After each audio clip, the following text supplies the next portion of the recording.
Our title character is still alive but in a terrible shape at the start of Rogue War Tracker Infinite Episode 5 of Murderbot. The team chooses to pick up Murderbot after it shoots itself in the chest and transport it to base. However, Arata ends up shooting at someone in the distance because she is in a panic. A survivor of Deltfall describes how their SEC unit has likewise gone rogue. This woman, whose name is Lee BB, hails from one of the industrial junctions. When she learns that Murderbot shot itself to stop fighting the Preservation Society, she is quite horrified, even though she is unsure whose SEC unit assaulted them. In an attempt to salvage our SEC unit, Bharadwaj removes the combat override module, reboots it, and then brings it back online. But now that Gurathan is here, he begins going through Murderbot's code to make sure nothing suspicious is present.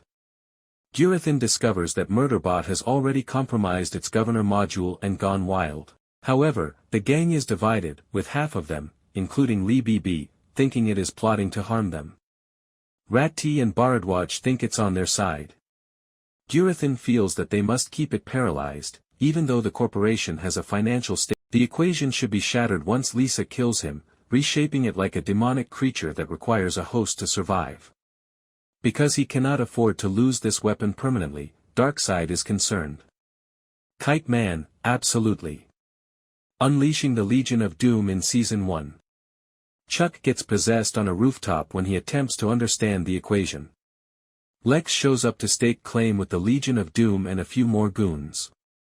Fortunately, Kite Man's Bane, Helen's Warriors, Noonan, the Queen of Fables, and other Bar allies are there to help when a conflict breaks out. Lisa too attempts to battle Darkseid, but she is defeated. As it happens, Lisa receives assistance from the most unlikely person, her mother, Rebecca Chen, who returned to the 1980s because she didn't want to be involved in Lisa's life in the Harley Quinn spin-off.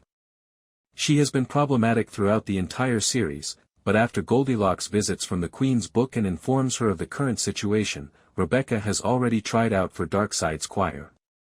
Unlike in the Terminator movies, time is not a circle or a closed loop. As the past shifts, ripple effects take place. In the present, one of Desaad's vocalists reveals an older Rebecca. This was the moment she had been waiting for.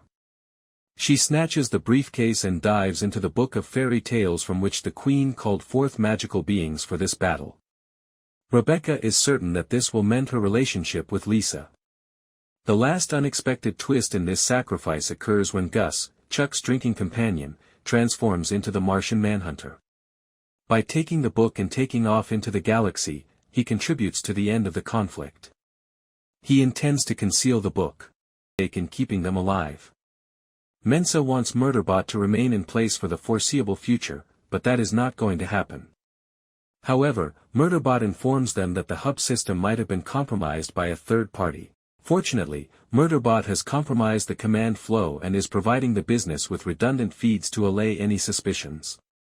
However, Mensa and Murderbot decide to go together and manually access the beacon as the Preservation Society is unable to do so.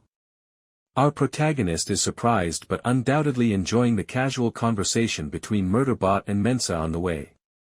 Mensa appears to be about to divulge information about Gurathan as they approach the beacon, but they are abruptly cut off. They have to rapidly relocate the ship at the last minute after the beacon blows up. The review of the episode.